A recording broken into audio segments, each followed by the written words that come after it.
வீட்டில் வந்து செல்வம் பெருகணும் அப்படின்னா என்னெல்லாம் செய்யலாம், என்னெல்லாம் செய்யக்கூடாது? பெரும்பாலும் மகாலட்சுமி தான் செல்வத்தை தரக்கூடிய முக்கியமான பங்களிப்பு அவங்ககிட்ட தான் இருக்கு. முகம்பாடு கண்ணாடி பூஜை ஒன்று வச்சுட்டு அதுக்கு முன்னாடி பவுல்ல அதே மாதிரி பெண்கள் வீட்டில் கண்ணீர் சிந்தக்கூடாது. எவ்வளவு பெரிய விஷயமா இருந்தாலும் பெண்கள் வந்து கண்ணீர் சிந்தினாங்கன்னா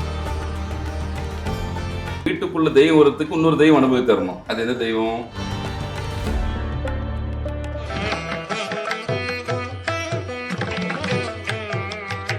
திருவருள் டிவி நேயர்களுக்கு வணக்கம். இன்னைக்கு நம்ம கூட இருக்கக்கூடிய சிறப்பு விருந்தினர் யாரு அப்படின்னா பாலாறு வேலாயுதம் சுவாமிகள் தான் இணைஞ்சிருக்காங்க. அவங்க கூட தான் பேச போறோம். வணக்கம் சார். வணக்கம்மா. சார், இப்போ ஒரு வீட்டில் வந்து செல்வம் பெருகணும் அப்படின்னா என்னெல்லாம் செய்யலாம், என்னெல்லாம் செய்யக்கூடாது? அருளாருக்கு அவ்வுலகம் இல்லை, பொருளாளுக்கு இவ்வுலகம் இல்லை. இன்னைக்கு நாடு இருக்கிற நிலைமை ரொம்ப மோசமா இருக்கு. பொருள் சேர்ப்பதுன்றது ரொம்ப கடினமான ஒரு சூழல். நாட்டு நிலைமை அப்படிதான் இருக்கு. தனி மனிதனுடைய வாழ்க்கை இப்போ ரொம்ப மோசமாக தான் போயிருக்கு உண்மையிலே. அப்போ இந்த சமயத்தில் அடிப்படையாக நம்ம ஒரு சில விஷயங்கள் சேவிங்ஸ் மற்ற விஷயங்கள் தேவைப்படுது. இது ரெண்டு விதமாக பிரிக்கலாம். ஜாதக ரீதியாகவும் ஒரு சில விஷயம் பிரிக்கலாம். பொதுவான வழிபாட்டு முறை இருக்கு. நமக்கு தேவை அப்படின்னும் போது மகாலட்சுமி தாயார் தான் செல்வ செழிப்புக்கான முக்கியமான ஒரு தெய்வம். அது யாருக்கும் எந்த சந்தேகம் தேவையில்லை. பெரும்பாலும் மகாலட்சுமி தான் செல்வத்தை தரக்கூடிய முக்கியமான பங்களிப்பு அவங்ககிட்ட தான் இருக்கு. அப்போ அவங்களுக்கான பொருட்களை பயன்படுத்தும் போது நமக்கு சிறப்பான பணவரவை கொடுக்கும். பட்டை, லவங்க, கல்லுப்பு, மருதாணி எல்லாமே மகாலட்சுமியுடைய அம்சம். கல்லுப்பு பிரதானமான ஒரு விஷயம். கல்லுப்புக்கு அபரிதமான சக்தி உண்டு. மகாலட்சுமியுடைய பரிபூர்ண அருளை பெற்றது கல்லுப்புக்கும் மருதாணிக்கும் மிக மிக சக்தி உண்டு. அப்போது ஆனால் இதுல கல்லுப்பு எல்லாரும் பயன்படுத்தலாம். மருதாணியை மட்டும் ஜாதக ரீதியா பார்க்கும்போது ஒரு சிலர் பயன்படுத்தலாம், ஒரு சிலர் பயன்படுத்தக்கூடாது. இருந்தாலும் இது பொதுவாகவே அற்புதமான ஒரு ஆற்றலை, நேர்மறை ஆற்றலை கொடுக்கக்கூடிய விஷயம் தான் அந்த மருதாணி, கல்லுப்பு. இது நிறைய சித்தர்கள் மகான் சொல்லியிருக்காங்க. ஒரு வீட்டுல லட்சுமி கடாட்சம் அப்படின்னும் போது ஒரு வீட்டுல எல்லாம் அந்த கஜலட்சுமி படம் எல்லாம் வச்சிருப்பாங்க வீட்டுல. இப்பெல்லாம் அதெல்லாம் இல்ல. பொதுவாக இப்ப நிறைய பேர் வீட்டுல வாசப்படியில படமே இருக்கிறது இல்ல. கண்டிப்பாக கஜலட்சுமி படம் வைக்கணும். அது ஒரு குறியீடு, அது ஒரு நட்சத்திர குறியீடு. அதை செல்வ செழிப்புக்கான விஷயங்கள் அதில் அடங்கியிருக்கு. சரி, எனக்கு பெரிய வீட்டில் இருக்கிறோம் அந்த மாதிரி பண்ணிடுவாங்க. சின்ன நாங்கள் 10 வீட்டில் இருக்கிறோம், ஒரு 4 ஸ்கொயர் ஃபீட்டில் இருக்கிறோம், 300 ஸ்கொயர் ஃபீட்டில் என்ன பண்ணுதுன்னா, நீங்கள் உண்மையிலே செய்ய வேண்டிய விஷயம், ஒரு வீட்டில் மண் விளக்கு அகல் விளக்கு போடுங்க. எப்பவுமே உங்கள் வீட்டில் எரியட்டும். காலையில் எரிய வச்சுட்டு ஈவினிங் அணைச்சிடுங்க. மகாலட்சுமி படத்தை கண்டிப்பாக வைங்க. ஒரு கண்ணாடியை ஒன்று வச்சுட்டு, சின்னதாக முகம் பார்க்குற கண்ணாடிமா, ரொம்ப சிம்பிளான முகம் பார்க்குற கண்ணாடி பூஜை ஒன்று வச்சுட்டு அதுக்கு முன்னாடி பவுலில் நல்ல காசு பணம் போட்டு வைங்க. கல்லுப்புல போட்டு. பாதரசத்துக்கு ஒரு தன்மை உண்டு. அது பெரிய டாபிக்கு, பெரிய தன்மை உண்டு. அதுதான் கண்ணாடி. அது முன்னாடி வைங்க. உங்கள் வீட்டில் வற்றாத செல்வம்ன்றதுக்கு மேக்சிமம் தடைப்படாத ஒரு விஷயத்துக்கான விஷயத்தை கொடுக்கும். ரொம்ப சிம்பிள் தான். பூஜை ரூமில் ஒரு முகம் பார்க்க கண்ணாடி வைக்கிறீங்க. அந்த கண்ணாடிக்கு முன்னாடி பவுல் வைக்கிறீங்க. அந்த பவுலில் கல்லுப்பு போடுறீங்க. காயினாவோ நோட்டாவோ ஏதோ ஒன்று அந்த கண்ணாடியில் அதை பிரதிபலிக்கணும். இது ரொம்ப சிம்பிளான விஷயம். எவ்வளோ காசு வேணா போட்டு வைங்க. நீங்கள் நின்று பார்க்கும்போது அந்த கண்ணாடியில் தான் அந்த காசு தெரியணும். மகாலட்சுமி கொஞ்சம் கொஞ்சமாக வீட்டுக்குள்ளே வர ஆரம்பிப்பாங்க. இது வந்து சித்தர்கள் சொன்ன ரொம்ப எளிமையான பரிகாரம். மெல்ல மெல்ல தான் நடக்கும். உடனே ஐயா நான் வச்சுட்டேன், காண்டி வச்சுட்டேன், நான் அம்பானி ஆக முடியுமா அப்படின்னா நிச்சயமா முடியாது. உங்கள் வீட்டில் அடிப்படை தேவைகளை பூர்த்தி செய்யக்கூடிய விஷயங்களுக்கான பரிகாரம் தான் எளிய பரிகாரங்கள். கல்லுப்பை பயன்படுத்துங்கன்னு சொல்கிறது, லவங்க பட்டையை பயன்படுத்துன்னு சொல்கிறது, இது போல சின்ன விரலை மஞ்சளை பயன்படுத்துன்னு சொல்றது, எல்லாம் சின்ன சின்ன டிப்ஸ். இது எல்லாமே இன்றைய அன்றாட வாழ்க்கையில இன்னைக்கு நம்ம பண தேவையை பூர்த்திப்படக்கூடிய விஷயமாக அது மாறும். முதல் விஷயம். அதே மாதிரி பெண்கள் வீட்டில் கண்ணீர் சிந்தக்கூடாது. எவ்வளவு பெரிய விஷயமா இருந்தாலும் பெண்கள் வந்து கண்ணீர் சிந்தினாங்கன்னா அந்த வீட்டில் மகாலட்சுமி தங்காது. கண்டிப்பாக மஞ்சள் போட்டு பெண்கள் குளிக்கணும். அது ரொம்ப முக்கியம். அதோடைய மங்களக்காரங்கள் உள்ள வரும்போது தான் மகாலட்சுமி வாசம் செய்ய சொல்லுவாங்க. வாசப்படியில் கண்டிப்பாக சுத்தமாக வச்சுக்கணும். வாசப்படி எல்லாரும் முக்கியம். எந்த வயசுல தலைவாசப்படி ரொம்ப முக்கியம். இப்போ டிஃபால்ட்டாக என்ன பண்ணிட்டாங்க மக்கள், அது பெயிண்ட் அடிச்சுட்டா வந்துடுச்சு.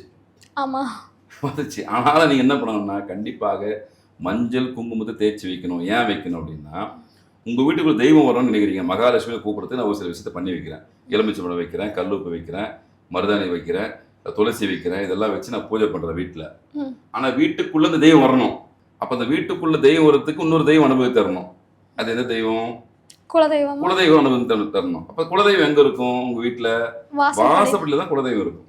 அப்ப நீங்க அதை கரெக்டா வச்சாதான் எந்த தெய்வத்தை நீங்க வழிபாடு பண்றீங்களோ அந்த தெய்வம் என்ட்ராகி உள்ள வரும். அப்போ உங்களுக்கு என்ன நிலை வாசப்படி ரொம்ப ரொம்ப இம்பார்ட்டன்ட். அதை மேக்சிமம் சுத்தமா வச்சுக்கங்க. அந்த இடத்துல வாரத்துக்கு ஒரு முறையோ 2 முறையோ மஞ்சள் வச்சு குங்குமம் வச்சு வேண்டுங்க. உங்களுக்கு எந்த தெய்வம் பிடிக்குதோ அந்த தெய்வத்தை வேண்டுங்க. உங்களுக்கு முருகரை பிடிச்சாலும் சரி, சிவனை பிடிச்சாலும் சரி, பெருமாளை பிடிச்சாலும் சரி, காளியை பிடிச்சாலும் சரி, இல்லை தெய்வத்துக்கு எந்த குழப்பம் தேவையில்லை. உங்களுக்கு எது ஆத்மார்த்தமாக ஒரு தெய்வம் கனெக்ட் ஆகுதோ அந்த தெய்வத்தை நினைச்சு இதை வச்சு நீ குலதெய்வத்தை வணங்கினீங்கன்னா குலதெய்வத்துடைய அனுமதியோட கண்டிப்பாக மகாலட்சுமி வீட்டுக்குள்ள வர ஆரம்பிக்கும். தயிர் நம்மளுக்கு எளிமையா கிடைக்கும், கண்டிப்பா எல்லாருக்கும் எளிமையா கிடைக்கும். தயிர் போட்டு வாரத்துல 3 நாள் குளிங்க. தலை குளிக்கணுமா? தலைக்கடியில் உடம்புக்கு குளிங்க, கல்லுப்பு போட்டு குளிங்க. எதிர்மறை சக்தி முதல்ல வெளியே போகணும். நெகட்டிவ் வைப்ரேஷன் இருந்து வெளியே போனது தான் நல்ல சக்தி உள்ள வரும். இப்போ இது எல்லாமே சுக்கிரனுடைய ஆதிக்கம் பெற்ற பொருட்கள் நான் சொல்றது எல்லாமே, கல்லுப்பும் சரி தயிரும் சரி, இது எல்லாமே வருது. நீங்க போட்டு குளிக்கலாம். இன்னும் செல்வ செழிப்பு உச்சாணியான விஷயம் என்ன தெரியுமா, வில்வேலை போட்டு குளிக்கலாம். ஆனா வில்வேலை கொஞ்சம் கிடைக்கிறது கஷ்டம். ஆனா கல்லுப்பு போட்டு தயவு செஞ்சு குளிச்சிங்கன்னா வீட்டில் சண்டை சச்சரவு வர பொதுவாக குறைஞ்சிரும். பொருளாதாரத்தை சார்ந்து தான் வீட்டில் சண்டை சச்சரவு வரும். எந்த வீடாக இருந்தாலும் பெரும்பான்மையான விஷயம் சண்டை வீட்டில் சண்டை வருது. என்ன காரணம்னா, நடுத்தர வர்க்கத்தில் சிக்கல் பொருளாதாரத்தில் தான், பணம் மூலியமா தான் சண்டை வரும். மற்ற விஷயங்களோட அடுத்தடுத்து காலகட்டத்தில் வந்தாலும் கூட பெரும்பான்மை விஷயம் என்பது பணம் தான். அப்போ இந்த பணத்துக்கான விஷயத்தில் நீங்கள் செய்யக்கூடிய விஷயங்கள், கோயிலில் வாங்கின இந்த பிரசாதத்தை தயவு செஞ்சு வீட்டில் இருந்து குங்குமத்தை எல்லாமே வீட்டில் கலந்து வைங்க. விபூதி வாங்கிட்டீங்களா அங்கே கூட்டிகிட்டு வராதிங்க. நிறைய பேர் தெரிஞ்சு தவறு, அங்கே வாங்கினோன்னு என்ன பண்ணுவாங்கன்னா அங்கே ஏதாவது தூண்டில் கொண்டுட்டு வந்துடுவாங்க. அது ஒரு அருட்பிரசாதம். அதாவது மந்திர உச்சாரனுடைய ஒட்டுமொத்த சக்தி அதில் இருக்கு. காலையிலேருந்து ஈவினிங் வரைக்கும் ஒரு 24 மணி 365 நாள் என்ன பண்ணுவாங்க, வேத மந்திரங்கள் ஒலிக்கிச்சுனே இருக்கும் அவருக்கு அர்ச்சனை பேரில். அப்போ அதுக்கு எவ்வளோ வைப்ரேஷன் இருக்கும். அதை தான் நம்மளுக்கு பிரசாதமாக கொடுக்குறாங்க. அதை ஒரு துளி வச்சுட்டு அப்படியே நீங்கள் வீட்டுக்கு எடுத்துடுவாங்க. குங்குமம் வந்தால் அப்படியே வீட்டில் இருக்கிற குங்குமத்தோடு மிக்ஸ் பண்ணி வைங்க. இங்கே நேர்மறை சக்தியுடைய வாசம் செய்ய ஆரம்பிக்கும்.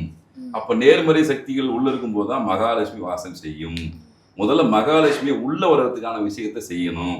அப்போ கோயிலுக்கு கொடுக்குற எந்த பிரசாதமாக இருந்தாலும் அதை வீட்டில இருந்து பயன்படுத்துங்க. அதை புறந்தள்ளாதீங்க. ஆத்மாத்தமா கொண்டு வாங்க. அபிஷேக நீர் இருந்தால் கொண்டு வாங்க. இப்போ சென்னை போன்ற வார்டில் இருக்கிற மக்களுக்கு ரொம்ப பெரிய விஷயம் தெரியுமா, கடல் தண்ணிக்கு அவ்வளோ சக்தி உண்டு. வாரத்துக்கு ஒரு நாளாவது எடுத்து கடல் தண்ணி வீட்டில இருந்து தெளிங்க, அப்புறம் வாஷ் பண்ணுங்க. என்ன சார் புதுசா சொல்றீங்க? கடல் யாருமா, கடல் என்னமா உற்பத்தி ஆகும்? உப்பு யாருமா? மகாலட்சுமிமா. சந்திரன்மா. சந்திரன் சுக்கரனுடைய இணையமா. அது சந்திரன்னா மனோகாரங்கம்மா. மனசு சுத்தமா இருக்கும், மனசு தெளிவா இருக்கணும்மா. நீங்க மனசு நிம்மதியா இருக்கு, வீட்டுக்குள்ள போனா மனசு நிம்மதி வேணும்ல. நிம்மதி கொடுக்கூட தெய்வம் யாருன்னா சந்திரன் தான். சந்திரன்னா மனோகாரன் அர்த்தம். சந்திரன் நல்லா இருந்தா அவங்களுக்கு மனசு நிம்மதியா இருக்கும். போது சந்திரன் கெட்டு போனா பைத்தியக்காரமா ஆயிடுவான். சந்திரன் மனசு கெட்டு போச்சுன்னா அவனுக்கு மனசே சரியில்லப்பா சொல்லுவாங்கல்ல, எனக்கு மனசே சரியில்லப்பா அப்படின்னு. அந்த மனசு, தண்ணீர், உணவு, அங்கதான் கல்லுப்பு உற்பத்தி ஆகுது. மகாலட்சுமி தாயார் அங்கதான் இருக்கிறாங்க. அது நமக்கு வச்ச பெரிய வரம். இப்போ எல்லாத்துலயுமே கங்கா ஸ்தானத்துக்குன்னு ஒரு தனி உண்டு, ஒரு மதிப்பு முடியாத உண்டு உலகத்து எல்லாத்துலயுமே. இன்னைக்கு போஸ்ட் ஆஃபீஸ்லயும் கங்கா நீர் விற்கிறாங்க. எது விற்கிறாங்க? எல்லா தோஷங்களையும் போக்கக்கூடிய தன்மை நீருக்கு மட்டும்தான் உண்டு. எந்த தோஷமா இருந்தாலும் தாக்கத்தை குறைக்கக்கூடிய தன்மை ஒரே ஒருத்தர் தான் நீருக்கு மட்டும் உண்டு. அதனால சித்தர்கள், முனிவர்கள் எல்லாருமே பாத்தீங்கன்னா நீர்நிலை பக்கத்துல ஆசிரமம் கட்டியிருப்பாங்க, நீர்நிலை பக்கத்துல தவழ்ந்துருப்பாங்க. தண்ணி இல்லாம எதுவுமே கிடையாது. அப்ப நமக்கு கிடைச்ச மிகப்பெரிய வரம்ன்றது மெரினா பீச்சு. தண்ணி இருக்கு, ஒரு பாட்டில பிடிச்சிடுவாங்க, தாராளமா இருந்து வீட்டுல வாரத்துக்கு ஒரு நாள் தெளிங்க. ஒரு மாப் போட்டு கல்லுப்பு போடும்போது அந்த மாப் போடும்போது கல்லுப்பு போடுங்க.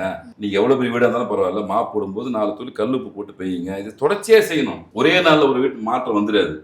உங்களுக்கு ஜாதக ரீதியா ஒரு சில பிரச்சனை இருக்கும், வீட்டுல ஏதாவது நேரங்காலம் சரியில்லாம இருக்கும். அதெல்லாம் தாண்டி தான் இந்த விஷயம் பலிக்கும்.